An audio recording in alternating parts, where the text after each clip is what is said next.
your liberty and let your body become part of the river flow. Realize within your heart is all you will never need to know. And if ever you are afraid to face the day. So what are you doing? Nothing? Why not? Trying to get on this Lifestyle Radio website. Sounds like a cool website. Yeah, it's alright. Oh, wait, I might have it. You might have it. You're listening to Lifestyle Radio. The opinions expressed during this show are those of the individual participants and do not necessarily reflect the opinions of their associated organizations or Lifestyle Radio. Reflect the opinions of their associated organizations or Lifestyle Radio.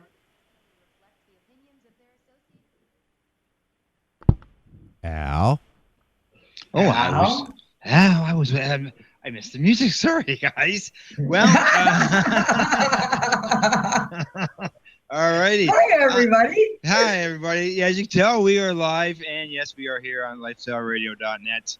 As you can tell, Kim is my joint host tonight, and we have she has invited a guest who signs and helps patients with access to medical cannabis. But Kim and I are going to talk a little bit about some news first, right, Kim? Sure are. All right. The one thing I want to mention off first is you saw the announcement the government is going to bring up the legislation, hopefully the week of April the 10th.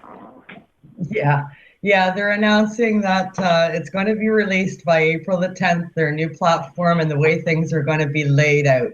It's still a wait and see game on what it's going to be, but we have been given a little bit of details about the outline. Basically, 18 is the minimum age. People in Ontario are kind of going, wait a minute, that's younger than it takes to smoke. What you have to understand is the responsibility for making the age limit is being passed down to the provinces. So if your province has a legal drinking age of 19, more than likely the consumption age will also be 19. But some provinces like Quebec do have a minimum age of 18. That's why they've made it to the lowest age nationwide. Right. Now, it's what now it was only a news report and it wasn't actually coming from the government themselves, but they're not denying this. But That's right. It's nice just to be able to have a bit of an idea on a date instead of as if we're just looking out into open space and not knowing where the end may come. Yeah, I kind of chuckled when I heard April 10th. I think they tried to do it not on April 20th purposely because a lot of people were predicting it was going to be released April 20th. So they said, no, we're going to do it April 10th.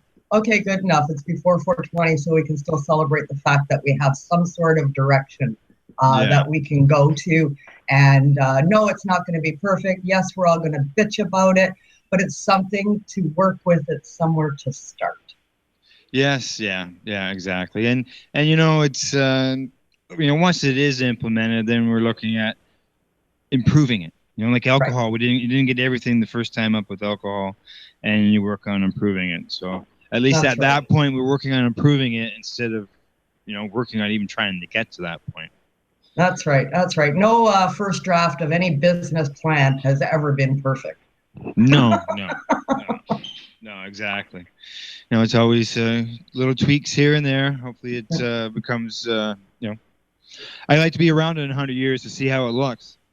Yeah, well, and it's funny you say that, Al, because in my view, that's probably how long it's going to take before the stigma behind this plant is gone. I mean, let's face it, it took 100 years to build it. It's going to take at least that long to get rid of it. Yeah, exactly. And, we're just getting alcohol in stores here in non-liquor stores, grocery stores and stuff like that. And how long has alcohol been legal in our province, right? Yeah, that's right. So I hope we don't have to wait that long. It'd be nice if it was all, smoothed out really quickly. Yeah, well, we'd all like that, but we'll see. That's right.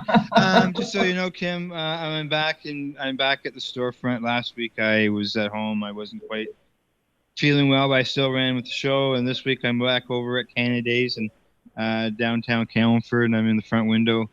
And now when people walk by, they get to hear the radio show because Wayne's got a speaker outside. Awesome. And it's fabulous news that you're back at Canada's broadcasting from there, because that also means that you're feeling better. So that's great news. Yes. Yeah, I got a little more energy tonight. So see how all I can do is see how things go on as I progress. So Absolutely, day by day. That's right. And I just want to remind everybody that we have our free stuff giveaway still going on. Just listening to the program at any time, whether it's during the live broadcast or a podcast, give us a shout on our website, pace-online.ca, and we can send you some free stuff if we draw your name out of the hat. Everybody likes free stuff. Give us a That's shout, right. guys. Yeah, TY magazines, treating yourself DVDs, educational posters. The list of stuff goes on. There's lots here. So Great I could probably be still giving it away in another year. Absolutely. Gonna have to still talk to you about getting a package for myself. I am coming to Toronto next month, so we'll have to discuss that. I got people poking and they're trying to send me signals through the front window. Hello, listeners. I get a smile out of them. All right. Well, it's time to bring our guest into the program. What do you think? Sounds like a great idea. Okay. Well, as I said, this person likes to sign and help patients with medical cannabis. So we'd like to welcome Dr. Ira Price to the Pace Radio Show. How are you doing, Dr. Price? Hey, guys. I'm doing great. You sound like you're having a blast over there. Well, I sort of want to know what kind of free stuff is in there. Yeah, this is it's educational material that I've had donated to me from Marco Renda of Treating Yourself magazine. DVDs nice. Of the expos, and I got all kinds of magazines, copies, and stuff like that that people have access to. Yeah, some great paraphernalia from years gone by. Yeah, and even though like the expo stuff, it's a little bit old, but it's still nice to be able to see those lectures and stuff from Dr. William Courtney and Dr. Albert Melmamead, being able to hear them speak. Yeah, of course. It's all collectible. Yeah, exactly. All righty. Let's see. Kay Kim, I'm going to let you take over things. As you know, the routine around here, I always let the joint host get things going, and I jump in as we go along. Sounds good. I'll look forward to your questions during the show. Dr. Price, thank you so much for joining us on the show tonight. I've been looking forward to your interview with you for quite some time. We've been trying to line up some dates. We're both available. I'm glad we finally got a chance to get together. Me too. I'm glad to be here. Thanks so much. I mean, it's been a long journey. That's for sure. That's for sure. For our listeners' information, in case they're unaware of who you are, Dr. Price, you were first attracted to looking into cannabis as a medicine during your time in the ER back in 2010, when many were seeking information and prescriptions on opiates for pain control. That's when you started educating yourself on the plant's efficacy. You studied the science behind the plant. And now, and today, several years later, over 7 years later, you do lectures in universities throughout Ontario, across Canada, as well as globally, as well as operate a clinic yourself. Wow, what a journey for you it's been.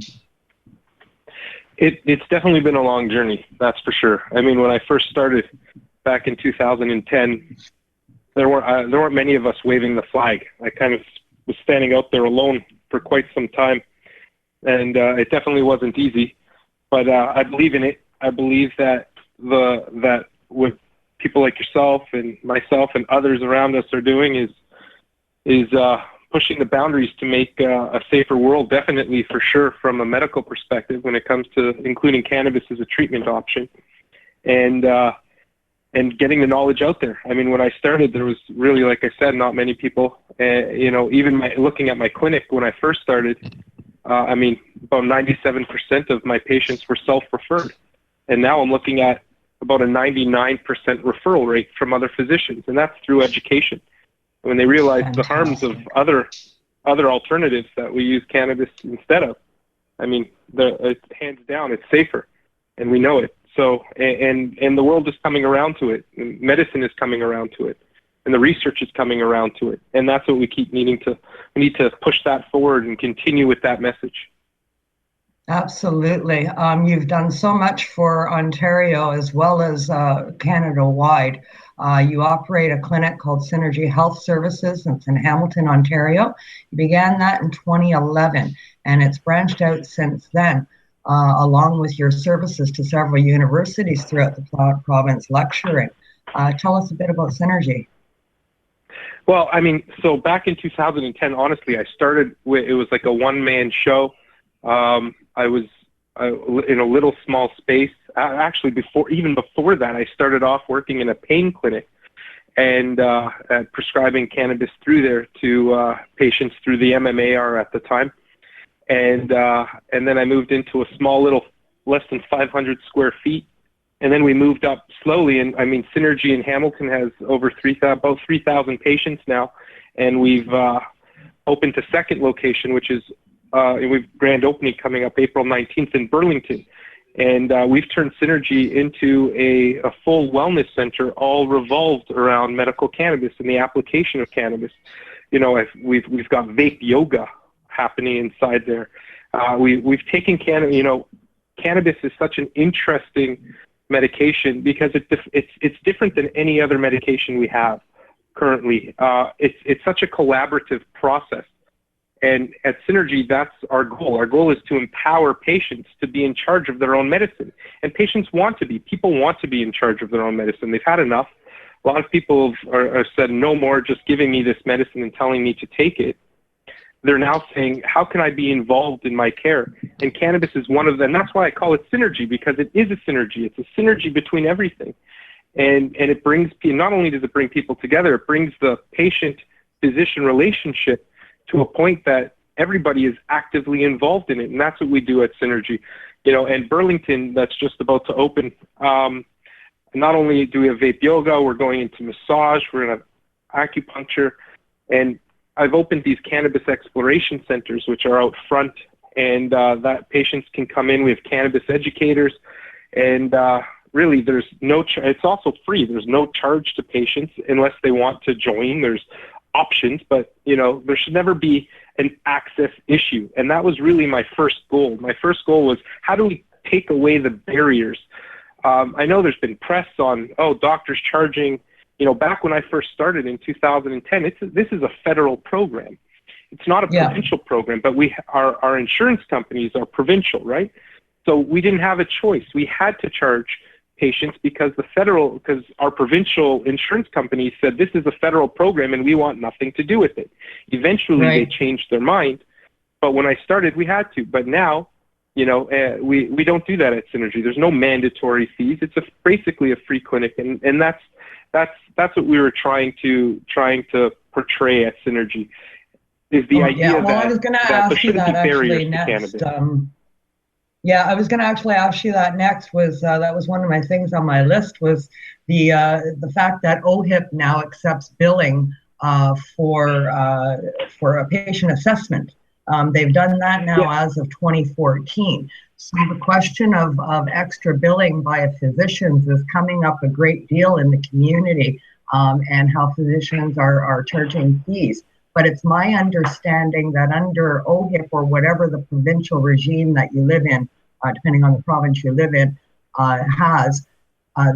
they will charge for, they will pay, the OHIP will pay for patient assessments, but stuff like paperwork, telehealth, extra services such as those are not covered by your provincial plan. So in order to get paid for those services, that's why physicians must charge some fees. Is that correct? I mean, it's correct, and yes and no. I mean, for the most part, it's correct. Now, back when, you know, I queried OHIP, I spent a long time with legal teams trying to get OHIP to cover it. Initially, they said no. It was only after a period of time back in 2014 when the MMAR was changing to the MMPR that OHIP came around and said, you know, with the changing political environment and the increased awareness of cannabis and its acceptance in medicine, we're going to start covering the cost that we would like normally cover for a medical assessment, which means it's going to cover the cost of the physician's assessment of the patient. That being said, only certain things. Remember, this is as you well pointed out. Every province has their own insurance company. You basically look at your provincial insurance as a large insurance company, the largest insurance company that every province has. And so every province has some things that are slightly different. Ontario's been excellent, and they've been and they include now cannabis evaluations. Even though it's a federal program, they include cannabis evaluations for cannabis or for pain, under that whole guideline. That being said, there are still things that aren't covered by your provincial insurance. Things like telemedicine. Anytime you speak to a physician, and this is something I think patients and general public needs to also be aware of. Anytime you see a physician face to face, that's billable to your provincial insurance. But there's exclusions to that. If you see a patient that's outside of that clinical environment, for example, if it's a phone conversation, or if it's a prescription refill, or if it's a telemedicine. Actually, telemedicine is a technical term. So there's one company, telemedicine, that is covered by OHIP, but no other one is. So if you Skype somebody, for example, under a secure server, and you call them on the phone, that's not billable to OHIP. That has to be billed to the patient. You can't bill that to the provincial insurance company in Ontario. So under those circumstances, you would have to bill the patient directly, so the physician can be remunerated for their time and their service. So in that sense, yes. And those are called third-party billing. There's an actual full guide called the Guide to Third-Party Billing for physicians and what they can and should bill. I mean, I think at the end of the day, what you don't want to do is take advantage of any population. And I think that's where one of the keys are. I mean, I hear some crazy things that are happening out there with physicians and clinics that still charge upfront fees, that are inhibiting access to patient care. And personally, I don't like any of that stuff, and I don't think we should advocate for things like that. Absolutely. But for the most part, I mean, that's really how the system works. Right, I hope that right. helps. And to be clear, that this system that we have now, where patients can see a doctor, have a cannabis evaluation and assessment done, and have it billed to your provincial insurer, as you said, like for Ontario OHIP, that can't happen now. But that has only existed since 2014. Prior to 2014, any cannabis evaluation done by a physician was not covered by any provincial insurer and had to be extra billed by the doctor. Correct. Because it's a federal program. And as a federal program, those programs aren't covered by your provincial insurance company. So basically they told me that I had no choice but to bill the patient. I was told, do not bill us, actually, literally in writing. Told, you can't bill us. But I kept querying them and kept asking them, and then in 2014, they turned around and said, you know what, bill us. And I said, thank you. and exactly. patients, thank you. And if it weren't for your efforts at that time, bothering them and bugging them and saying, listen, I need to be able to bill you for that, we may not be as far as we are, as far as having provincially accepted insurance covering these assessments now. So in many aspects, it may be thanks to you that we have the program we have. I mean, I don't want to take full credit. I'm sure there were other physicians that may or may not have. I know that in particular, myself sitting out there, I mean, I was pretty adamant to trying to get OHIP to cover it, and that was from. So, well, thank you. But I'm sure there may have been some others in Ontario. I don't know. I just know that it took me a long time to get them to cover it, and they finally turned around to do it, and they did it, said it in writing, and that's when in Ontario we were able to start billing provincial insurance companies. And the conversation wasn't just with me; it was me, our college, and our provincial insurance company sort of working together to. I mean, they were trying to work out a way as figure out what I was even doing, and that's how it all came about. Yeah, and that brought awareness to other physicians' offices. Patients were seeing you, passing that on to family and other family doctors, your conversation with other family doctors. When I said you were responsible, I think perhaps that you were one of many that got the ball rolling, but you were definitely on that ball rolling. Yeah, I mean, I definitely was sitting out there alone for a very long time. Yeah, yeah, absolutely, absolutely. That's the way I see it as well. And I thank you for everything that you've done for patients to date through your clinic and through your work with universities across Canada. And that's where I Thank was you. going to go Yeah. next, unless my partner wants to take a commercial break. This guy over here is just staying nice and quiet, not saying much. Actually, I got a patient here. That's a good thing. I just We're handed answering a your patient a question. document for him to go look at. So, but no, you were talking about the fees and stuff like that. Now, I know here in Ontario, and there's a group that says that the medical document that's with the application is a prescription, but I've seen where the federal government says it's not a prescription. Like, how would do you guys look at it as a prescription, or is it just as the document? That's a great question. It comes up actually in cases across Ontario and in legal cases actually. Yeah, exactly. As to what is the actual document. So and I'm going to suggest that there's two different answers to that. If there's a legal answer and there's a medical answer. The legal answer is that it's a medical document and not a prescription, and that's the way that the federal government looks at it.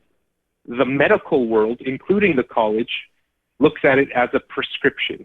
And it technically is a prescription. It fits all the requirements of a prescription. It just asks for some other things above and beyond what a normal prescription would. So in which case it takes longer to fill out. There are physicians, and even including myself, that would say this isn't your standard prescription. But the college, our college and medicine in general looks at it as a prescription, and I think that's how we have to look at it. It's akin to a prescription. It takes the place of a prescription. We're writing it for a medication, and therefore it's included as a prescription. So from a medical perspective, I don't think we can bill for it. It's part of an evaluation, and you would write a prescription. Whether that's fortunate or unfortunate, that's the way it is currently. And that's the way, from a medical perspective, we have to look at it. In a court of law, perhaps, or according to the federal government, they call it a medical document. But for argument's sake and for patient awareness, it should be called a prescription. It's just really a legal term. They call it a medical document. I hope that helps explain. So it's the law that's not caught up with the medical community, and it's the law that's holding back the medical community. It's hard to say. Remember, it's like a volcano erupting, right? The whole medical cannabis world. I look at every day as a month and every month as a year in this world. So everybody's playing catch up from somewhere. When I started, there were no guidelines. There were some people that came before me within Canada that were excellent, that we have to thank for that. People like Mark Ware, who came out and attempted to write, papers on what a standard should look like, but nobody had a standard of care for it. And so we were always playing catch up, and basically they were always playing catch up to what I was doing in Ontario to what I was doing when I started, because that's when, everybody started getting involved. And saying, if you're doing this clinically on a mass scale, so what are you doing? And so they're still playing catch up, and they're still trying to figure it out. We actually went back and forth for a long time. Is the medical document a medical document? Is it a prescription? It became an issue. I think, though, at the end of the day, we have to look at it as everybody's trying to do what's best for the patient and for medicine in general from a medical perspective, and that's where I'm coming from. And I think that's the message that needs to be clear: is we're trying. And it's a process. Like you said, earlier on, when they legalize, it's not going to be the first iteration of legalization. Look at the MMPR. We had it for less than 2 years, and we've already switched to the ACMPR, which is really a mirror of the MMAR almost. And so the process is just in development. And so it's just going to keep happening. But with advocates like ourselves, I mean, we're going to help that process. Just hope that our governments and our medical bodies are looking to the right people for guidance. Excellent. Excellent answer on that for sure. Legalization, that's on my list of things here. Do you think that legalization coming up, they say it's coming up anyway, do you think that the medicinal value or the medicinal acceptance of cannabis will be hurt by legalization for non-medicinal use? Well, you ask excellent questions. These are all the questions I go around trying to answer. So it's good. I have high hopes and I also have fears. The hopes are that with legalization comes acceptance and the loss of that whole idea of reefer badness that we've been going through for the last century almost. And my fear is that we're going to lose the perspective of the medicinal value. I don't want to lose the momentum that we have in the medical community currently around research and around the medical properties of it, because I do believe that eventually cannabis and its properties, and when we break it down, will revolutionize the way we treat certain disease processes. And and because it has such a wide range of therapeutic use, and with more research, which is definitely needed, especially in random RCTs, randomized controlled trials, in large bodies, I don't want to lose that medical momentum. And my fear is that we may lose a little bit of that medical momentum with legalization. Yet on the flip side of that, I think that with acceptance, with legalization comes a lot of acceptance from mainstream bodies such as insurance companies now going to start covering it. We have insurance companies that are already coming around to it. And also accessibility. It would be far easier to access cannabis from a legal perspective. What I don't want to lose in that is quality assurance. I don't want to lose that momentum that we've built up over the last people that come before me for the last 25 years, but over in the medical world for the last 5 to 7 years, I don't want to lose that momentum with legalization. And it is a fear, but at the same time, I'm hopeful that that will create an environment that is inclusive, that we have a medical, not a stream necessarily, but a medical route, and then there'll be a recreational or lifestyle route.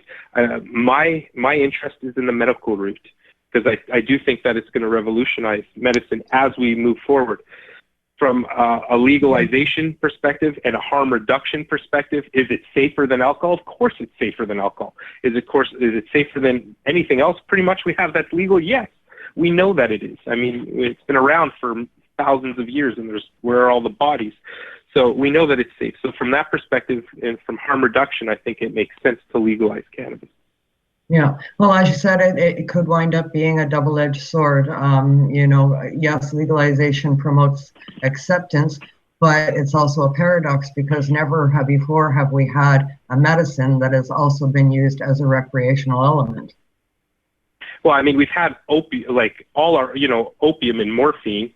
All of our opioids come from a recreational that was initially used as opium, right? And it had its very dark past, unfortunately, but it's also given us a really good future for, when it came to pain management post-operatively or in an acute phase.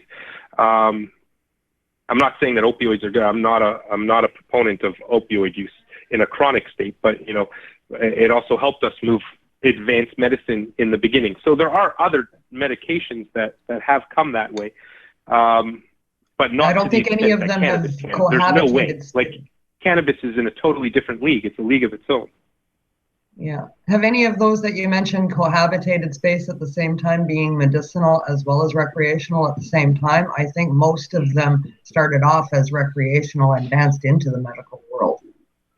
Yeah, that's fair. Yeah. Okay, guys, it's commercial time. Here we go. Yep, time to pay some bills like we always like to do. And time flies when you're having fun. That's right. Oh yeah. And we got a busy night in here too. I've been keeping my mic muted because of the noise here. Always nice to have a busy shop. That's right, exactly. And now that we've got the speaker outside, people can hear us. They go by. The guy just walked by and looked up and down the front of the building. That's great. Right. Okay, well, let's great. go for a break. We're going to hear some music from Rick Reimer, and the song is called Respect. Then when we're back, Kim and I will continue our conversation with our guest, Dr. Ira Price. This is the Pace Radio Show, live here at lifestyleradio.net. Respect makes the world go round. Respect, don't put others down. Respect, not a necessity. R-E-S-P-E-C-T. Respect, come again, and you can't be fooled. Respect, not. It's the golden rule. Canada, the time to act is now. These days, your customers are seeking variety. Increase your earning potential by expanding your inventory with CC Nexus, Canada's largest cannabis seed wholesaler. CC Nexus stocks over 60 reputable breeders, including Canuck seeds, with a wealth of autoflower, regular, feminized, and CBD strains. All first-time customers will receive a free pack of Canuck seeds, plus a mug, t-shirt, and additional promotional materials. Add strains and increase your profit with CC Nexus, your Canadian-owned and operated wholesaler of cannabis seeds. Discreet, worldwide stealth shipping from Canada, supporting you locally. Call today, 1-844-843-7995, 1-844-843-7995, or visit us at ccnexus.global. The following is a public service announcement from the Canadian Therapeutic Cannabis Partners Society. The Canadian Therapeutic Cannabis Partners Society is a non-profit organization dedicated to ensuring improved access to therapeutic cannabis and cannabis byproducts in Canada. With a federal government that has committed to legalizing cannabis, we feel it is our duty to ensure that the medicinal use of cannabis doesn't get lost in the process and that there are clear distinctions made between the medicinal and recreational use of cannabis. It is our mission to ensure that government regulation doesn't get in the way of a sick, disabled, or terminally ill person's right to use or produce this amazing natural health product. If you would like to get involved, you can contact us on the internet. www.canadiantherapeuticCannabisPartners.com, on Facebook, CTCP Society, or search Canadian Therapeutic Cannabis Partners. CTCP now operates a medicinal cannabis signing clinic. If you want to grow your own medicinal cannabis and are located anywhere in Canada, then I'd like to suggest that you give them a call. They can be reached at 1-613-967-9888. That's 1-613-967-9888, and grow on with CTCP. Man, have you been to Canadays yet? Canadays, Campbellford's premier cannabis culture shop at 19 Bridge Street West. They've got bongs, oil rigs, grinders, and papers. Everything you need for consumption. They've got seeds, soil, nutrients, and dome trays too. Everything you need for cultivation. Get top quality seeds from top suppliers like Canuck, Crop King, and wholesaler Nexus. Canadays. They've got all kinds of awesome cannabis novelties, clothing, and apparel. I know, right? It's a lot more than just a bong shop. Interested in gaining legal access? Canadays can help. They're a PACE information center. You know, people advocating cannabis education. Come by the shop and check it out. 19 Bridge Street West, Campbellford. Canadays. Have your say without saying a word. Canadays.ca. Growing your own vegetables, flowers, or even medicinal plants can be a challenge without the right equipment and proper know-how. At BMA Hydroponics, not only are they your urban horticultural experts and suppliers, but their staff holds the customer's needs paramount to making a sale. Family-owned with decades of experience and knowledge, they offer free advice in person, by phone, or email. BMA Hydroponics wants to ensure you have the advice you need, which is why you'll find tips and tricks on different ways to grow, like wick, ebb and flow, drip, or aeroponic system, as well as other helpful links at bmahydroponics.com. If you can't find what you're looking for, just let them know, and they'll do everything they can to get what you're looking for. At BMA Hydroponics, each staff member also possesses a federal exemptee MMAR license, making their strong suit empathy, experience, and dedication to their customers. Because when you know how to grow, you'll have results that make you proud. BMA Hydroponics in Belleville, Ontario. Visit bmahydroponics.com. BMA offers cannabinoid testing, so if you want to prove you've got good medicine, head to BMA Hydroponics and prove it. Watch it. Once I'm walking down the street, wanna get a bite to eat, but I look a bit run down. Just a bit run down. Waiter in a restaurant looks at me, says, "What you want? We don't need no bums in town." Oh, and welcome back. You're listening to the live Pace Radio Show. And we are, like I said, we're live right here at lifestyleradio.net. We're live here at Canada Days in Campbellford. I'm in the front window watching people walk by, drive by. And they're catching the radio show out there as well with the speaker that is placed out front. Talking about live shows, I'd like to remind everyone that there's the 420 road shows. These happen when we join up with the 420 radio show and we take things on the road. Last year we broadcasted from the Toronto Global Marijuana March, Left Expo in Toronto, Peterborough Cannabis Day, Toronto's Karma Cup. And this year we plan on going back to those events as well as adding a few more to the schedule. And one of them will be, we're looking at this Friday. Dana Larson, who's doing his Overgrow Canada tour, will be in Peterborough. And he's going to be at the Knights of Columbus Hall. So we're looking at joining him Friday night at 7 o'clock. See what happens. Awesome. Yes, I'm sure you know well about that tour, don't you, Kim? I certainly do. Yep, I support Dana 100%. I've been on the bandwagon with Overgrow Canada since it started last year. Help them give away lots of seeds, and I even got a chance to package some of them for him while I was in my trip to BC. You did you? Well, maybe we'll be handing some of them out this Friday night. Yeah. Yeah, everybody gets 100 free seeds, so we got them on posters up here at the store. So. Yeah. Yes. Okay. Well, tonight, Kim, we've got your guest, Dr. Ira Price of Synergy Health Services, and he's got lots of information. And I'm going to ask him a question before I pass him over to you, Kim. All righty then. All right, Dr. Price, you're still with us, right? Sure. Yep. Yeah. Okay. I'm here. Still. I've spent time talking with patients and going to different places and doing public education on cannabis and all that. And on one of my trips into Mississauga, I was with a family. It turns out that the three ladies in the house were not only they're all family, but they were all nurses. And the one of them I was talking to about the cannabis issue because she was having some problems. And what I found was that at no time has there ever been any training for nurses or anybody along that line on the cannabis issue.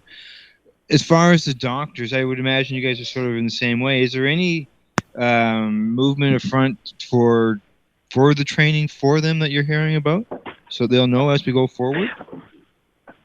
Yeah, me. So yeah. It's a great question because so I spend most of my time educating physicians. I created a guideline. I've published a book called it's like a booklet, I guess, the clinical guidelines for the assessment of the cannabis patient. It's really called the Clinical Approach to Prescribing Medical Cannabis and the Price Protocol. I didn't name it, but it was somebody else gave that the name. I created a dosing guideline, actually, even. I've had the dosing guideline for about 3-4 years, maybe almost 4 years now. The only one, to my knowledge, that takes a cannabis patient who's never used cannabis right from, and it's really a template for physicians and practitioners who prescribe cannabis to use. It takes a patient from day 0 that's never used cannabis all the way up to 8 weeks and includes both dry cannabis through vaporization right up to ingesting cannabis through 2 methods, either through making your own whatever edible that you want or using an oil that's already been produced. And it talks about it both from a dried grammage perspective all the way down into a milligram dose. And that all exists. And I use my facility, I use Synergy as an education tool for other physicians. Physicians come to the clinic and they'll spend a day, they'll spend 1 to 3 days in clinic, either with me or one of my colleagues who I have working in the clinic, and they'll shadow and they'll learn how to prescribe cannabis. And I'll go and do CMEs, and I'll go to different clinics, and we'll get, you know, a group of people, and we'll do like a lunch and learn, where I'll give a presentation and we'll talk about cannabis, and they can ask any questions they want and move forward from that perspective. There are other physicians that do that as well. I don't think they do them necessarily to the extent that I do, but it's definitely out there if they want to, and they're always free to contact me. I mean, that's, for me, one of my number one goal is to educate practitioners so that they aren't afraid to prescribe it, or that they are knowledgeable and educated enough to prescribe cannabis.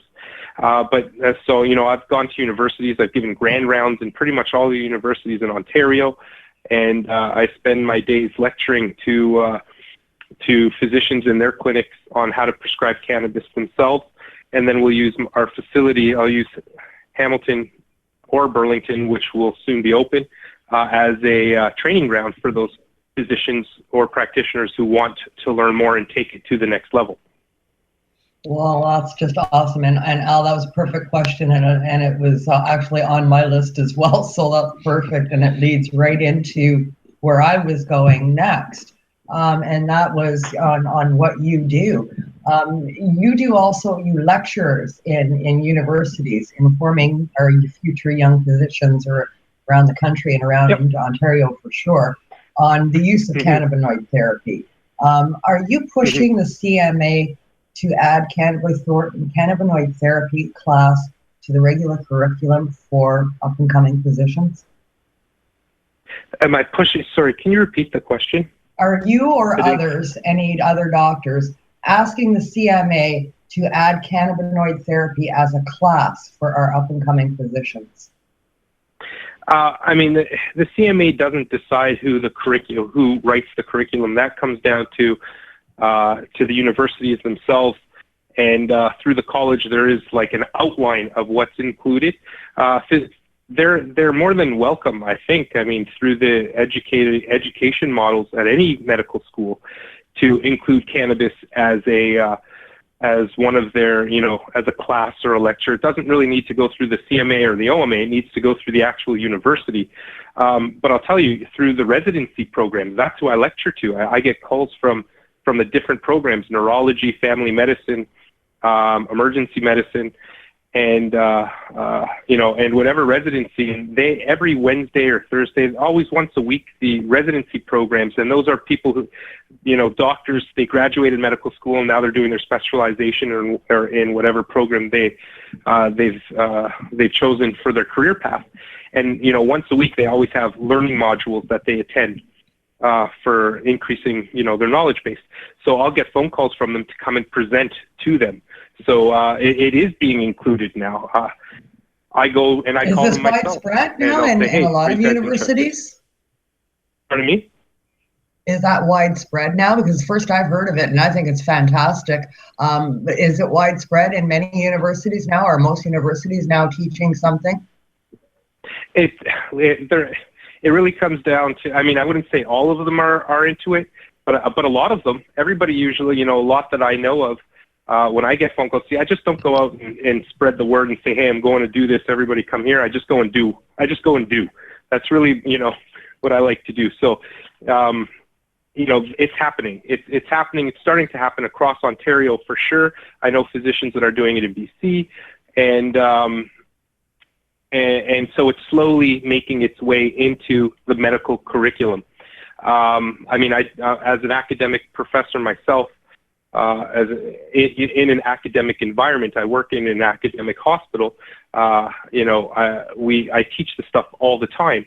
So I think, you know, from that perspective, McMaster, you know, was lucky when it comes to cannabis because I spend most of my time here. But there are, you know, I've been to U of T and I've been to Toronto and elsewhere. And so it's starting to bring itself up. It's slowly making its way in. I'll say, you know, at Mac, it's been around here for the last 4 or 5 years. I've been doing lectures, do them all the time.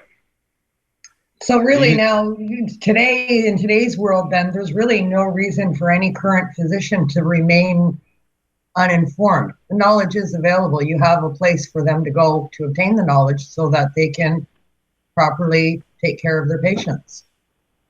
That's correct. I mean, I think you said the right. You actually used the right word, and you said to remain uninformed, because it's a choice now for a physician to remain uninformed. I don't think, and I don't blame a physician for not prescribing cannabis, at least not when I started. I mean, when I was prescribing when I started, nobody probably should, because all they're doing is putting a flag out there, and then you're going to be searched like with a fine-tooth comb, which happened to me for 6 years. But now the knowledge is widespread. And the physicians that choose to remain, I think that we as physicians have a duty, and the duty is to do no harm. And if, one of our major duties is to do no harm and to provide benefit to patients. That's part of our oath. So I think cannabis is part of our duty, at least to learn about whether you're going to prescribe it or not. That's up to the physician. I don't blame physicians for not doing it. And I think before they do it, they should be educated and knowledgeable, just like they should for any medication that they prescribe. So I don't blame them for not doing it if they're not that way. But there are means to go out and become educated. But it's not easy. I'm one person. There's, we have a large country, spreads, and there aren't many physicians who go out and are able to lecture and do that. But there are those out there, and I'm always reachable. I'm not a private person. Anybody's welcome to contact me. And from healthcare, and I'm always willing to go out and lecture and educate. So if they want to learn, there are means to do it. It's just not the simplest thing when you have one person to do all of that. That's right. I think we're going to ask something, right, Al? Yeah, it would be nice if there was more of you going around and doing that. And like I'm out here by Belleville, Ontario. And they've just been one of the first places that have gotten approval from Health Canada to do testing on the products and stuff like that. Not like THC testing, but for research and everything. Yeah, I think that's great. I think what's something that's really needed right now, especially with ACMPR and people that are self-growing. I support people that self-grow. Or have a designated grower. I'm not against it. What I'm against is people that don't test their medication. When they come to a physician and ask for a medication, as a physician, it's my duty to know what they're taking. I wouldn't tell you to go and take this blank medicine, a capsule that I have no idea what's in it, and I'm hoping that you're taking something that's good for you. So from my perspective, when it comes to testing, I actually, I support the idea, and I'm trying to implement a process whereby patients can actually take their own medication and get it tested. Currently, it's difficult with legislation, but I think that will open up with legalization. So that's one of the areas that I think will be a benefit when legalization comes. The biggest hurdle with testing, I think, is the cost. It's $80 and up, depending on what you're testing for. Is it not, Al? You've got some experience with this. Yeah, it depends. So that, sorry. Go ahead. Sorry. You go ahead. Okay. There are, for example, some places like our sponsor, BMA Hydroponics, they have a way of testing your THC and CBD level. But that's basically it. Health Canada has, I think, 9 locations listed on their website where you can get testing done. I've done some research on there, and I've seen $200, and I've seen $500 listed as well. And some of them are just, you can get THC and CBD and CBN testing, and then some of them are you got to get the whole gauntlet, everything, pesticides, the minerals, all that. Yeah. So in my mind, the question is always, why is it that expensive? I don't charge anybody to come see me, for example. There are people that do. I think we have a duty to help people. So I don't think you necessarily, even those that have labs, don't have to charge that much. They don't. I know how much the equipment costs to buy and to run, and I don't think we need to be charging those prices. They're doing it in my mind because, well, if you only have 2 people that are doing it, we could charge whatever we want. And I think that's something else that happens too often in the cannabis world, is that there is a lot of taking advantage of, and I think that needs to change as well. And I think with legalization and more people being able to test and more labs opening, and the ease of restriction happening, I think those things will change. And like any economy, it's the economy of scale. And when the scale happens, the prices will go down. Yeah, exactly. And as people see, it's not that big, scary monster that they've always believed to be, and they see there's things that can improve everything for everybody else. Maybe some stuff will come a little bit more relaxed, and like you say, make it more accessible for people to test the product. Yeah, and there's so many. I would love so to have many a facility entrepreneurs in my out there clinic as well. Somebody's going to come up with a home test for pesticides and molds. Well, we have it. You could go buy that stuff and spend $5,000 and buy a machine that will give you a THC CBD and to give you a pass fail for pesticide or for bacterial load or whatever, any harmful product that's within the cannabis. And so we can do that. It's not fully accessible currently in the model that we have. I would love to have that ability to do that for my patients. Yeah, I'm thinking more along the lines of the same kind of thing that they use for a urine sample, put the bud in, put some liquid in, give it a shake, and it's going to make some colors. It's going to tell you it's safe or it's not. Right. Actually, you're right. For a simple system, yeah. It still won't tell me what your THC, CBD, CBN, CBG levels are, but for when it comes to, the idea that there are certain fungi and bacteria that can harm patients that are using cannabis, for example, really the only population that really can be affected significantly by things like that are the immunocompromised population. And a lot of the immunocompromised population are using cannabis, right? With cancer or with other autoimmune diseases or disorders. That's where we have to be careful about the fungal load or the bacterial load. And that can happen. And cannabis that isn't tested, I can guarantee you, wouldn't pass for the most part. The stuff we grow in our houses wouldn't, for the most part, pass, and at least not the general grower. Yeah, there are those who are excellent at growing, but even then, I'll tell you, we see this happen with even those who are at the top level of growing and in the licensed production world, which is, in my mind, it's great that they're there, that they have a quality assurance, and there is that check and balance, and they do get recalls. Why? Because even the master growers sometimes will have have bacterial load or a fungus load that's too high for regular consumption. So in my mind, those that aren't at that level, for sure they do. And so how do we stop that? And the only way, in my mind, to do that is that we have testing for those people that's readily and easily available. Yeah, testing is definitely needed, and I think it's at the forefront of everybody's mind, as you said, about the recalls. But I don't think it's for fungi and THC counts. I think more people are concerned nowadays about the types of substances the plants are grown with, as in the latest recall, using a substance that's not fit for human consumption. It should not be used on plants that are made for human consumption, and they were used in illegal grow.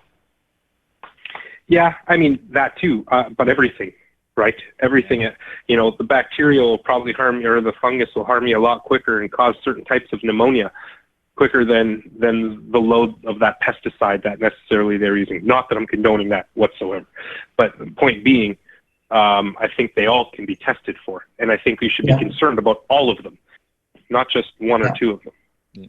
No, I agree. Even dispensary, cannabis should have some testing behind it. People should know where the product is at least coming from. Right.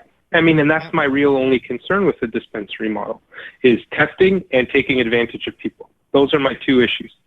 If we do those things and we manage those things properly, maybe we go to that model. At least it's readily accessible. I don't know, but for the most part, it's not tested cannabis, and prices are just as outrageous as they are with an LP. So. Yeah, there are some great ones out there. I got to tell you, Dr. Price. I don't disagree with you. Not disagreeing with you. Don't disagree at all. Yeah.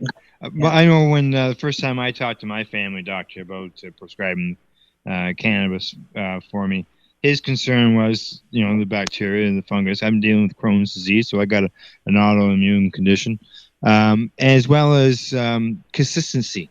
He says I could prescribe you a pill, and I know this pill would be the same as the next pill but I can't guarantee you that with your cannabis. Yeah, so we have actually, when it comes to Crohn's disease, there's some good evidence for its use. We have two very good studies. One that was a very large study done probably in 2014, showing people that were, steroid-free at 8 weeks. They weren't fully in remission, but they were pain-free at 8 weeks. And so we know that cannabis works for, it's actually THC that works for, in this circumstance, that works for Crohn's disease.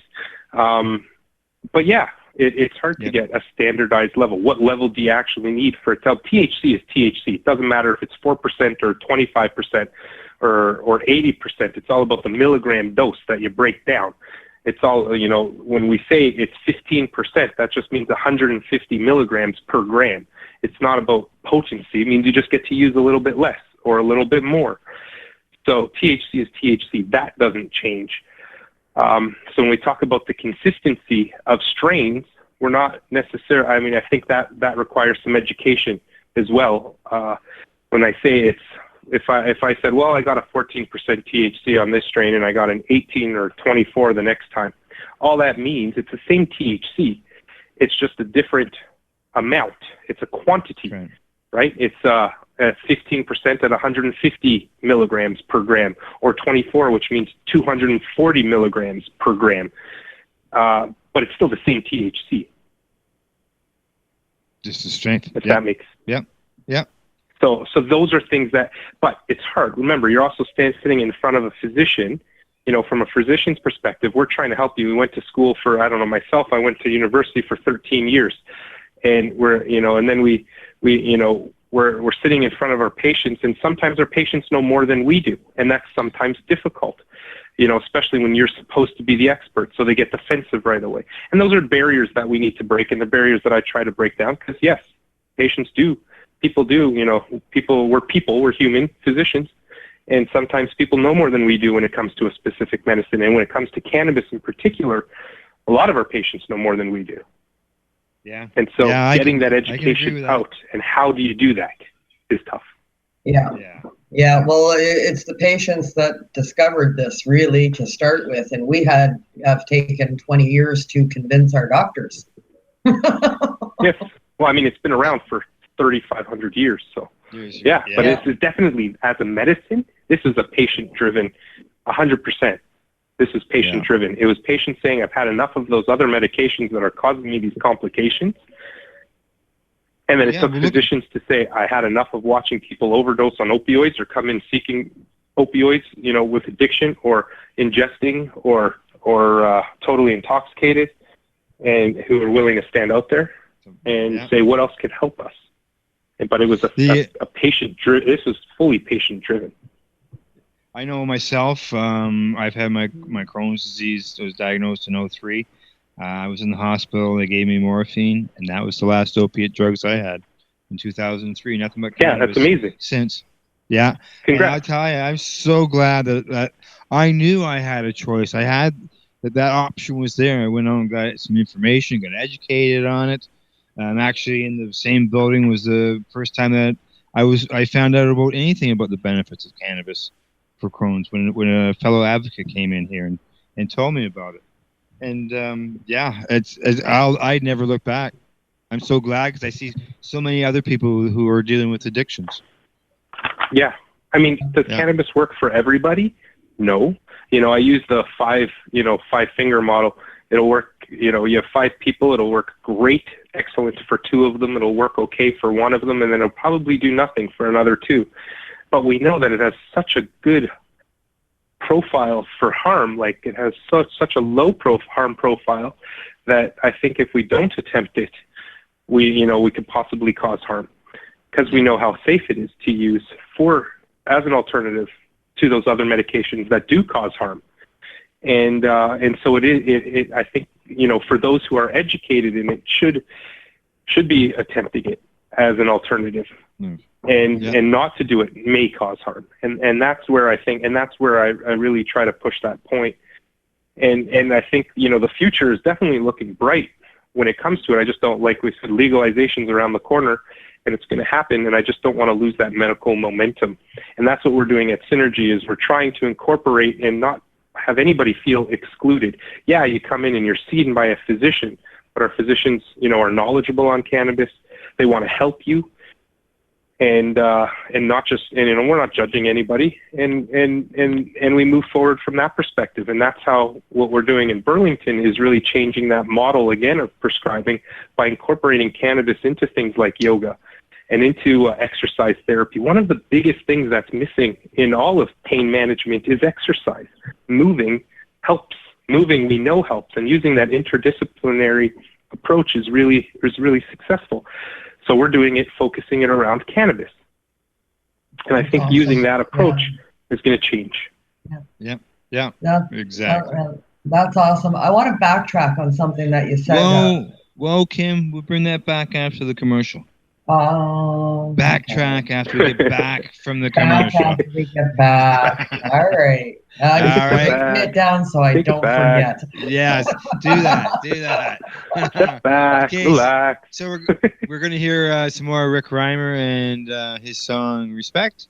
And when we return, Kim and I will continue our conversation with Dr. Ira Price. You're listening to the Pace Radio Show here at lifestyleradio.net.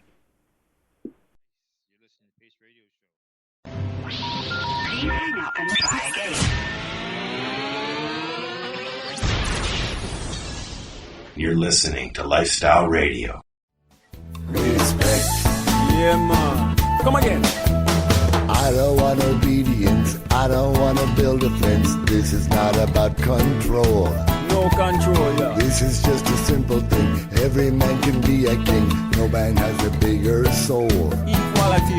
So even if you die of thirst, pass around the bottle first. Share it with your fellow man. Pass the dutchie, man. Growing your own vegetables, flowers, or even medicinal plants can be a challenge without the right equipment and proper know-how. At BMA Hydroponics, not only are they your urban horticultural experts and suppliers, but their staff holds the customer's needs paramount to making a sale. Family-owned with decades of experience and knowledge, they offer free advice in person, by phone, or email. BMA Hydroponics wants to ensure you have the advice you need, which is why you'll find tips and tricks on different ways to grow, like wick, ebb and flow, drip, or aeroponics system, as well as other helpful links at bmahydroponics.com. If you can't find what you're looking for, just let them know, and they'll do everything they can to get what you're looking for. At BMA Hydroponics, each staff member also possesses a federal exemptee MMAR license, making their strong suit empathy, experience, and dedication to their customers. Because when you know how to grow, you'll have results that make you proud. BMA Hydroponics in Belleville, Ontario. Visit bmahydroponics.com. BMA offers cannabinoid testing, so if you want to prove you've got good medicine, head to BMA Hydroponics and prove it. Man, have you been to Canadays yet? Canadays, Campbellford's premier cannabis culture shop at 19 Bridge Street West. They've got bongs, oil rigs, grinders, and papers. Everything you need for consumption. They've got seeds, soil, nutrients, and dome trays too. Everything you need for cultivation. Get top quality seeds from top suppliers like Canuck, Crop King, and wholesaler Nexus. Canadays. They've got all kinds of awesome cannabis novelties, clothing, and apparel. I know, right? It's a lot more than just a bong shop. Interested in gaining legal access? Canadays can help. They're a PACE information center. You know, people advocating cannabis education. Come by the shop and check it out. 19 Bridge Street West, Campbellford. Canadays. Have your say without saying a word. Canadays.ca. Hi, this is Al Graham of the Pace Radio Show. Are you keeping pace, as in keeping people advocating cannabis education? If you're not, and you're a cannabis consumer, then why not? Others are working hard every day to help educate people about cannabis so you can enjoy your daily 420. Get involved and speak out. Be loud and proud so that you can keep pace. Tune into the Pace Radio Show every Wednesday at 8 p.m. Eastern Standard Time to hear about people advocating cannabis education here on lifestyleradio.ca. Canada, the time to act is now.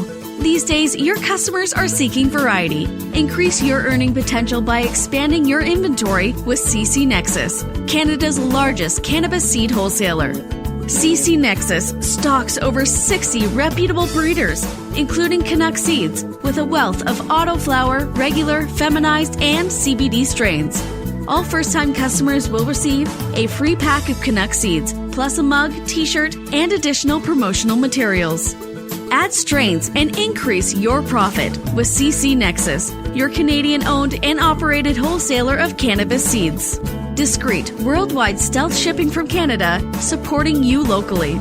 Call today, 1-844-843-7995, 1-844-843-7995, or visit us at ccnexus.global. When you see a stranger's face, show that we are all one race. Show some warm instead of cold. You know what Bob Marley said, you must share your daily bread. Life is worth much more than gold. Welcome back, and thanks for tuning in to the Patriot Radio Show. We are live, and we are broadcasted here at lifestyleradio.net, plus other locations such as Shoutcast, TuneIn Radio, as well as that Spreaker. Tonight's bumper music was by Rick Reimer, and the song was Respect. And in order to find it or any other Rick Reimer song, you're going to have to do some searching on the World Wide Web, because I like to direct you to a website, but I couldn't find you one. So. And tonight on the show, we're joined by Northern Ontario Kim Cooper and our guest, Dr. Ira Price. Well, Dr. Price and Kim, Hello. We got, last segment to go here? Boo. It flew by. It just Sure flew did. right by. It sure did. Yeah, and Okay, before Kim. I forget. Before we forget, just before the commercial break, I had to cut you off. You had a commercial, not a commercial, a question you were going to write down.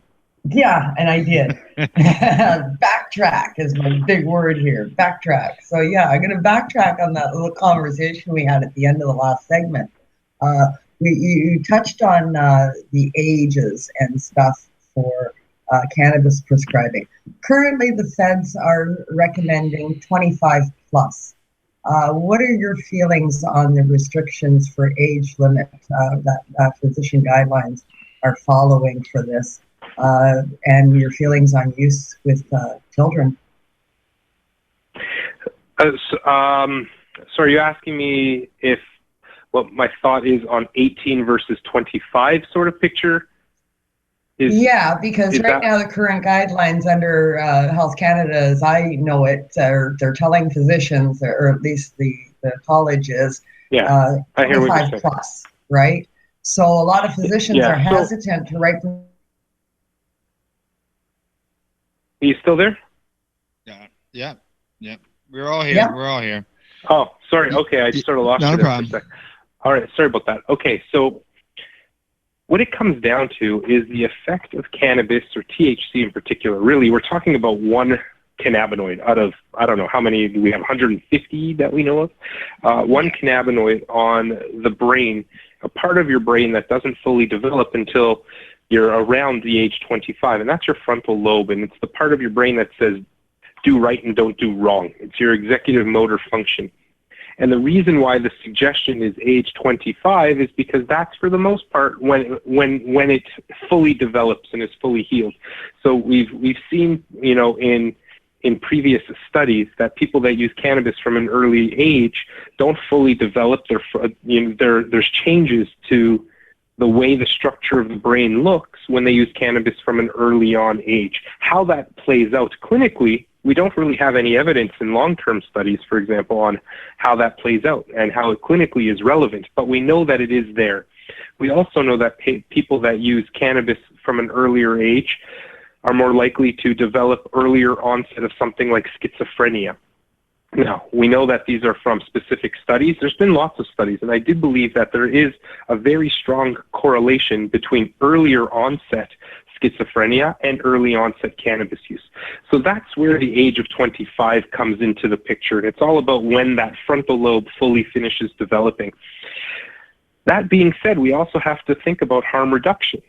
And if you're going to use cannabis, what age do we legalize it? So, do I think 19 is probably a good age to legalize it? I think if you can smoke, if you're allowed to go buy a pack of cigarettes, you're probably better off going to buy, cannabis than you are a pack of cigarettes. Now, does combusting cause cancer? Yes, it does. Combusting anything causes cancer. I'm going to move on from sort of that question into the combustion world. And I say that because, there are studies that will show whether you combust cannabis or not, even if you take away, secondary factors like smoking or alcohol, you're still at an increased risk for developing cancer. And it's not lung cancer, and it's not because of cannabis itself. It's not because of the cannabinoid. That's an antioxidant. It's because of the combustion. So at what age do we have, I think from a harm reduction perspective, age 19 is a fair number. From a medical perspective, I think age 25 is a good number. That being said, I have patients that range from age 3 years old to 93 years old. Well, that's what I was going to say next is, well, if you feel that way, then what about the so many children that are using this product for Dravet syndrome and all kinds of, cancer, leukemia, using Rick Simpson oil. They're exposed to cannabis from infancy, some of these kids, and right up until, if they survive however long that they live. Right. Listen, so isn't it a kind of a double standard? Sorry. Oh, sorry. Continue. I thought you were done. My bad. No, go ahead. I was just asking, isn't that kind of a double standard, saying that it causes harm, yet we're prescribing it for children? No. I think we have to understand it on a risk-benefit ratio. If somebody's coming into me that has knee pain because they have, an injury from falling off of a bike and they're 19 years old or they're 18 years old, well, everybody's going to have a little bit of pain. Nobody's going to be out of pain. In our lives, we all suffer pain. And I don't think the goal is to be out of pain. It's to manage the pain. But if you have Dravet syndrome, or if you have a seizure disorder and you're seizing 100 times a day and you're on all these other medications, or you have CP and you're sitting in a wheelchair and you can't move your arm, and either your arms or your legs, and you're breathing through a straw, then your benefit outweighs your risk 100%. Right. Okay. So cannabis in those circumstances you don't see it as a rigid guideline then. You just see it as a guideline to take into consideration, but not saying, oh, you're under 25, I refuse to even see you. No, for sure not. There is no rigid guideline, like I mentioned. It's only a suggestion. And I think that's where people get, even physicians misinterpret that. A guideline is there to help us, but it's not there as a law.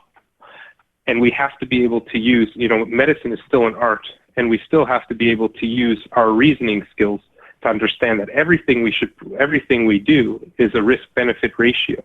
So yes, I do prescribe cannabis to people in consultation with neurologists. Most of these people come to me from neurologists around the country who say, I don't know what else to do. I'm not comfortable prescribing cannabis, but can you evaluate the patient? Well, of course I will. Right. I'm not going to leave you out there, high and dry. I know the risk of harm is so minimal. Why wouldn't I give it a shot? Yeah. Talking about risk and harm and signing the age that people get signed at, I know some of the clinics that I've dealt with or in the area here, they won't sign people under 25. 19 to 20, if they do anybody between 19 and 25, it's as if a parent has to sign along with them, and they won't do anybody under 19. But I look at, like Kim says, you got these young children with epilepsies and seizures, and I think, well, if you're giving them cannabis oil, is that not better to try to, as an alternative versus some of the medications, or the fact that the child is having all those seizures in a day? Yeah, for sure. And a lot of these parents don't know where to go because doctors stick to this rigid rule. It's like, oh no, under 25, can't even talk about it. So they don't know where to go. So right. So, a lot of physicians aren't as knowledgeable as people like myself when it comes to cannabis in particular. I mean, I don't claim to be all that knowledgeable everywhere else. I'm talking about cannabis in general. So what we need to know what physicians and patients need to know is that it's always a risk-benefit ratio. It's not an absolute contraindication under the age of 25. I won't see anybody under 25 unless there's an extenuating circumstance. But that being also said, I do think that cannabis isn't always the answer. It's not. No. But it's, and we have to understand in medicine there are other generally accepted medications that are helpful in these circumstances. And that I think we need to try those. It doesn't have to necessarily be first, but they have to be done in conjunction. When I have people that come to me and say, "Hey doc, I only want to use this," I say, "Do you want, for even about, when talking about cancers, for example, doc, I don't want to do chemo because of all the side effects. I don't blame you, but I don't want to do anything except use cannabis." So my answer is, well, I know that chemo is going to, cure you X percentage. I have no idea what cannabis is going to do for you. I know that it will be less harmful to you, but I have no idea if it's going to cure you, for example. So why, if you have two doors and one door has $10 million and the other one has $10, are you going to open door, just say, but you have a choice and you see them in front of you, you're going to say, forget the 10 million, I'm going to take the 10. I say you take the 10 million and 10. Take both of them. You take both, and exactly. In that case, that's the way that I prescribe it to people that are under the age of 25 in its extenuating circumstances. Okay. All right. Well, I'll keep my opinion on that to myself at this point. I have a lot of respect for you. I really do. I'm encouraged by everything you do. I love you to death. I really do. But we have a bit of a difference of opinion. We're allowed to have differences. So I'll just let that go. We've had here in the store where there's been a lady comes in with her son. He's 17. He's got Asperger's, and there's no place where we can send him. Is there something like that where maybe if the doctor why wouldn't you send him to me? for him, send him to you? Hey, there's an idea. Good. We'll put that down. I'll pass that on to Wayne. But as far as sending him, it's just it got so frustrating. So now it's good to know. I'll let Wayne know. I'll pass that information on to him. He's giving me a thumbs up. He heard you. Right on. So, Dr. Price, right now, do you know if currently, is there any studies going on in Canada regarding cannabis as a medicine? Yeah. There's a bunch of studies, lots of studies going on with cannabis as a medicine. I'm involved with a few of them. There's some that I'm not involved with. I think the CCIC has a good website where you can check out which studies are actually happening. I don't know. I know that there's, a whole bunch of really excellent researchers like Mark Ware and Fiona Campbell and Mary Lynch. Those guys, those people are doing some good work. I know myself, I do research. We're working on another meta-analysis that I'm a part of, looking at, cannabis in cancer and non-cancer pain. I know I'm doing research currently on a breath analyzer, a roadside breath analyzer. That's come together. There's a lot of interest in that these days. So there is research. Research is opening up. It's just the problem with research in cannabis is it's really hard to make, and we're actually doing research for pain and looking at strains. These things are all happening. The problem is finding the funding to do these things, right? Because who wants to fund them? It's not a proprietary plant. So it makes it difficult for anybody to want to do. The government didn't want to research it for a long time. They're getting into it now, but even then, who's funding it? So the only people that really fund it is industry, because industry really wants this to develop. And, the saying is rising tide floats all boats. And so in this case, I think it's important that that research continue, and that's really the biggest front. And I think industry plays a very large role when it comes to that. And I think with legalization, it'll open up even further. But I mean, I'm doing a lot of research right now, and I know other people that are doing research, and those studies will be published. Yeah, I know some of the things that they say about pharmaceutical medicines is that they can target the drug to go to certain things, whereas if you just consume cannabis, it just sort of just ends up in your system, and you hope that it does what it's supposed to do. Are they? Do you know if they're looking at treatments or therapies where it'd be more targeted as a treatment? Yeah, so targeted therapy is really important. There's a lot of drugs that affect more than just one system. It just happens to be that cannabis is a master regulator of bodily function. It affects most of our systems. It affects our cardiovascular system, our neurological system, our respiratory system, our GI system, your musculoskeletal system. It goes everywhere. And it's difficult to say, hey, I can't say, hey, you go over here, but don't go over there. So in basic research, they look at extracting specific cannabinoids. I mean, and terpenes play a huge role in this stuff as well. And I think the future is going to include terpene research. I know some researchers currently that are looking at that and looking at terpene profiles in order to isolate specific terpenes that can work on different functions. And that's being done in the basic research. Eventually, it'll make its way up into the clinical research world. Yeah, we've had a few just a bit of an experience with terpenes, haven't we, Al? Yes. Yeah. Actually, that was one of my questions. Is because I'm seeing more and more of the information on terpenes, and that's what I wondered. Will they play a bigger role as move down, in cannabinoid and cannabis therapies? Yeah, well, they're also exempt from a lot of the laws because they don't actually contain any THC.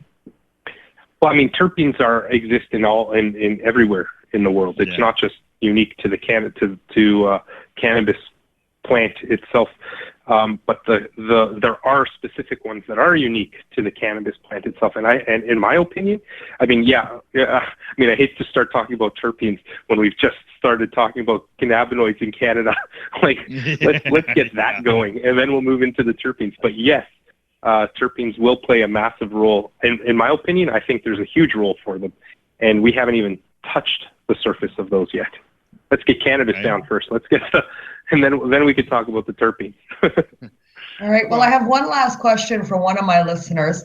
I'll ask you this right now before the end of the show. We discussed a little bit about mental issues and how you believe it could lead to schizophrenia and stuff like that, and you don't normally really suggest prescribing in certain conditions. But as far as mental illness goes, would you recommend cannabis as a treatment for issues like ADHD and I've lost the page now. When ADHD was one of them anyway. So I'll say out of all of things in medicine, I would say that mental health is one of the areas that I'm not an expert in. And so I refrain myself from prescribing for any mental health, except outside of PTSD.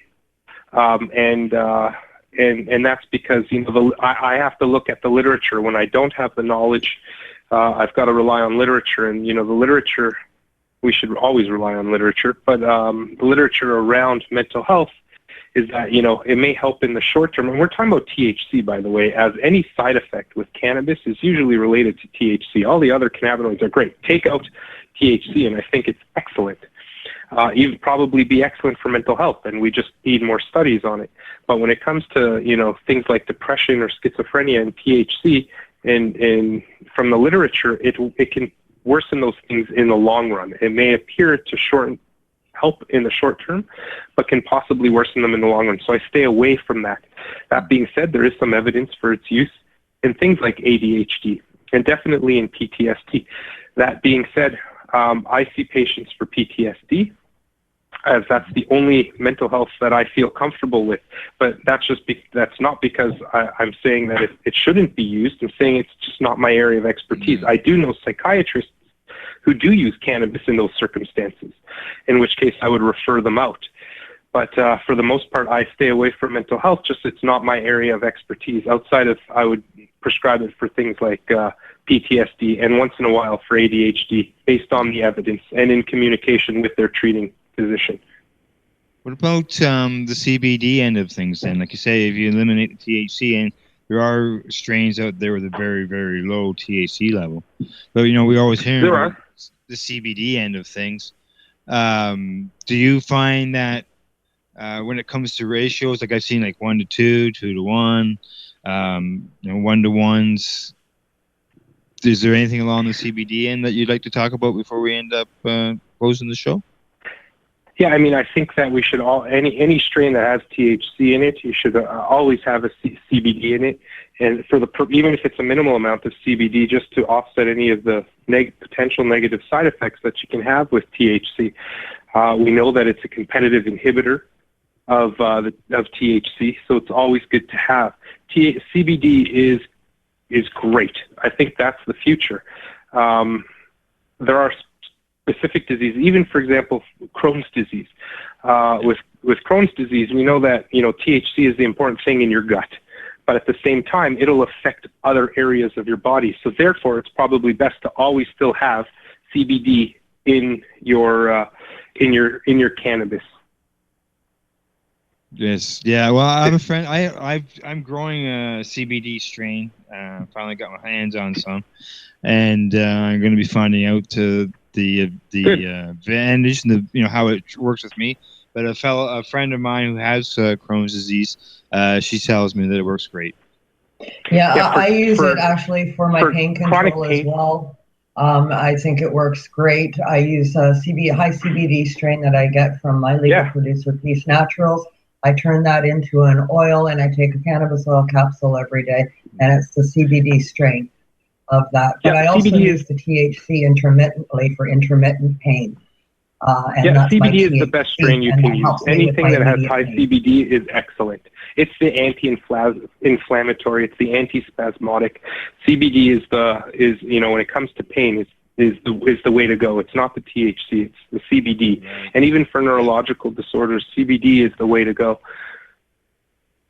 Yeah, that's what I'm seeing stuff like that on some of the threads and forums where people have been playing. They're really supportive of the CBD, and they're playing with the THC levels because they're finding that they need more than 1 or 2%, but they don't need 20%. But if they can get something at 5%, then they're happy with that, and the higher CBD, it still allows them to function and they get the benefits of the THC. Yeah, that's right. So I'm going to suggest that we start moving away from words like percentages and look at things like milligrams. And I say that because we know doses now. We know that now that we have all the testing, the percentages were great when we didn't have testing. Now that we have testing, percentages just mean the mass. It's just the quantity of it within that one plant or within that 1 gram. Because when we test strains, we test, let's say, 100 grams at a time, and if it tells you there's 10%, that means out of that 100, 10 of those 10 grams out of that 100 grams is whatever they're testing for. So, like, if you have a strain, and we know, for example, that if you read the health, under the Health Canada guideline, but in general, we know that 20 milligrams, anywhere between 5 and 40 milligrams is an active dose that will help with pain when using, for example, THC. So let's say average of 20. So we know with CBD, you need somewhere around 0.5 to 3 milligrams per kilogram for it to be effective. So the higher CBD you can get, and let's say an average person is 50 to 70 kilos, you're looking at a lot. Pain, you're looking at about 0.5, somewhere for seizure disorder, almost 3 milligrams per kilogram. So you're looking at somewhere for an average person, for pain management, you're looking at somebody who requires like 30 milligrams of CBD per day. That's hard to get. That's really hard to get. So the higher percentage of CBD you can get in a strain for pain, the better off you are, if that makes sense. Yeah, that's all about dosing. Yeah, it's all this like you mentioned, going by the dosage and all that. Some of us have been around here for a long time doing this. It's almost like trying to convert from standard measurement to metric. Yeah, I know. Yeah, I know. Right? You're right. You're right. But that, as a physician, that's what I try to do for other physicians to prescribe, so that they can prescribe it in a dose and a form that they understand as well. Yeah. But you've been doing this for so long that before we had testing and we just had, we're likely this is the percentage. But what does the percentage actually mean? That's where I come. That's what I ask myself. What does that percentage mean, and how do we convert it to something that actually is meaningful in a dose form? Well, it's an evolution in progress, right? Absolutely. Yep. Absolutely. Yep. And as more people get educated on it, better off all of us will be, for sure. Yeah, So. absolutely. Okay, Kim, you got any more questions for the doctor? No, I think we're good. We covered a whole bunch. I've thoroughly enjoyed my time talking with Dr. Price. I am so glad that he came on our show and was able to answer so many people's questions live on the air with us all tonight. Yes, it was. Yes, I really appreciate you coming on, Dr. Price, Thank and you. talking to our listeners. So, Thank you. right, Thank you for having me. It was excellent. What's that? Thank you. It was excellent. Good. This is where you get an opportunity or a chance. You want to throw a shout out to somebody, or let us know where we can find your Synergy and your company and that. Yeah, I mean, it would be great if you checked out synergyhealthservices.ca. It'll lead you to everywhere you need to. We have 2 clinics, but we have that new clinic at 5205 Harvester. That's just going to be opening April 19th is our grand opening. And, if you're interested, feel free to call us. Our phone number is online, but in case you don't have it, it's 1-855-800-2226. And the grand opening, that's in Burlington, right? Check me out on Facebook too, Dr. Ira Price. Nice. Yes, I noticed you're active on social media. It's really nice. Yeah, that's what I've said to people over time is, you can get a doctor, you can just go in and see them, and they just basically tell you everything, and it's as if there's no personality. But it's really nice when you come across a doctor like yourself, where you can actually sit and talk to them like a human being. Yeah, man. Like I hope so. That's what I'm a human. I deal with pain myself, and it's just just want to help. Exactly. Yeah, for sure. We appreciate that. Kim, have you got somebody you can throw shout out to?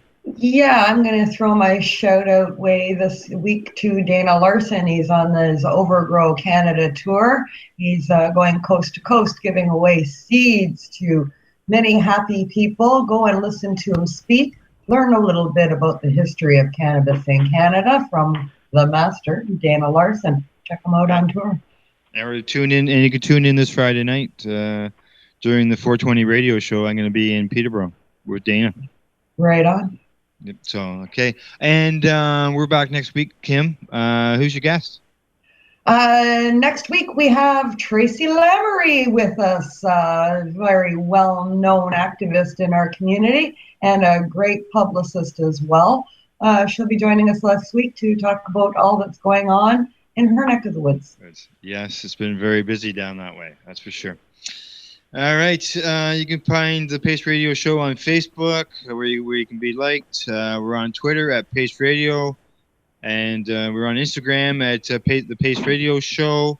Don't forget to go to the Pace website at pace-online.ca. Just send us a message, say you're interested in some free stuff.